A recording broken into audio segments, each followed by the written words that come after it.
ഇപ്പോൾ മാങ്ങയുടെ ഒരു സീസണാണ്. അപ്പോൾ നമുക്ക് മാങ്ങ വെച്ചിട്ടുള്ള പല വെറൈറ്റി റെസിപ്പീസ് നമ്മൾ കണ്ടിട്ടുണ്ട്. അപ്പോൾ നമുക്ക് മാങ്ങ വെച്ചിട്ടൊരു പുഡിംഗ് റെസിപ്പി ചെയ്തിട്ടെടുക്കാം. അതിന് വേണ്ടിയിട്ട് 3 മാങ്ങ എടുത്തിട്ടുണ്ട്.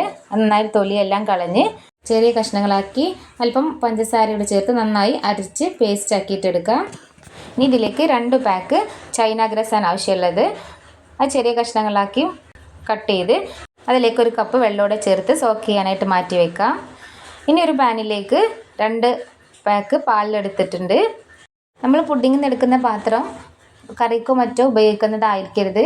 അങ്ങനെയാണെങ്കിൽ ചിലപ്പോൾ പാല് പിരിഞ്ഞു പോകും. അപ്പോൾ അതുകൊണ്ട് തന്നെ അധികം യൂസ് ചെയ്യാത്ത പാത്രം വേണം ഇതിന് വേണ്ടിയിട്ട് എടുക്കാനായിട്ട്.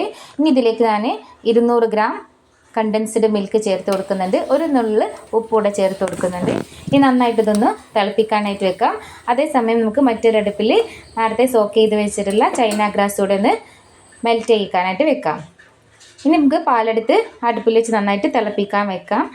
ഇത് നന്നായിട്ട് തിളച്ച് വന്നതിന് ശേഷം ഫ്ലെയിം ഒന്ന് സിമ്മിലേക്ക് മാറ്റി കുറേശ്ശെയായിട്ട് ഈ ചൈന ഗ്രാസ് ഇതിലേക്ക് ഒഴിച്ചു കൊടുക്കാം. നമ്മളിത് ഒഴിക്കുന്നതോടൊപ്പം തന്നെ നന്നായിട്ടിത് ഇളക്കി കൂടെ കൊടുക്കണം.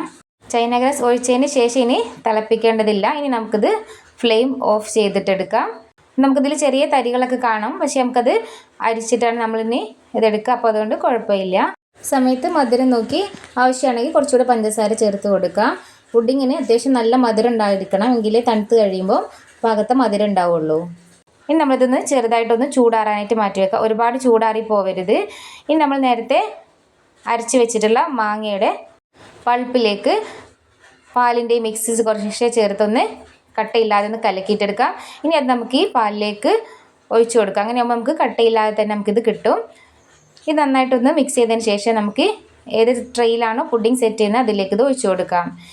ഇത് അരിച്ചിട്ട് വേണം ട്രെയിലേക്ക് ഒഴിച്ചു കൊടുക്കാനായിട്ട്. ഇനി ഇത് ചെറുതായിട്ടൊന്ന് സെറ്റ് ആയതിന് ശേഷം അതിന് മേലെ നമുക്കൊന്ന് ഡെക്കറേറ്റ് ചെയ്തിട്ടെടുക്കാം. അതിന് വേണ്ടി ഞാനൊരു മാങ്ങ എടുത്ത് അല്പം പഞ്ചസാരയും ചേർത്ത് നന്നായിട്ട് അരച്ച് മാറ്റിയെടുക്കാം. ഇനി ഒരു 1/2 പാക്ക് ചൈന ഗ്രാസ് കൂടെ മെൽറ്റ് ചെയ്തെടുത്ത് ഇതുകൂടെ മിക്സ് ചെയ്തിട്ട് നമുക്കിത് ഇഷ്ടമുള്ള ഷേപ്പിൽ നമുക്കിത് ഡിസൈൻ ചെയ്തിട്ടെടുക്കാം. ഞാനിതൊരു പൈപ്പിംഗ് ബാഗിലാക്കിയിട്ടാണിത് ഡെക്കറേറ്റ് ചെയ്തിട്ടുള്ളത്. ഈ മേലെയുള്ള ഈ പൾപ്പ് കഴിക്കാനായിട്ട് നല്ല ടേസ്റ്റാണ്. മാങ്ങയുടെ നല്ല ഫ്ലേവറും നമുക്കിവിടെ കിട്ടും. ഇനി നമ്മുടെ കയ്യിൽ മാങ്ങയുടെ എസൻസ് ഇരിക്കുന്നുണ്ടെങ്കിൽ അതുകൂടെ ചേർത്ത് കൊടുത്താൽ കുറച്ചുകൂടെ ടേസ്റ്റ് ഉണ്ടായിരിക്കും. അപ്പോൾ ഇതുപോലെയുള്ള നല്ല നല്ല വീഡിയോസിന് വേണ്ടിയിട്ട് എൻ്റെ ഈ ചാനലൊന്ന് സബ്സ്ക്രൈബ് ചെയ്യണേ.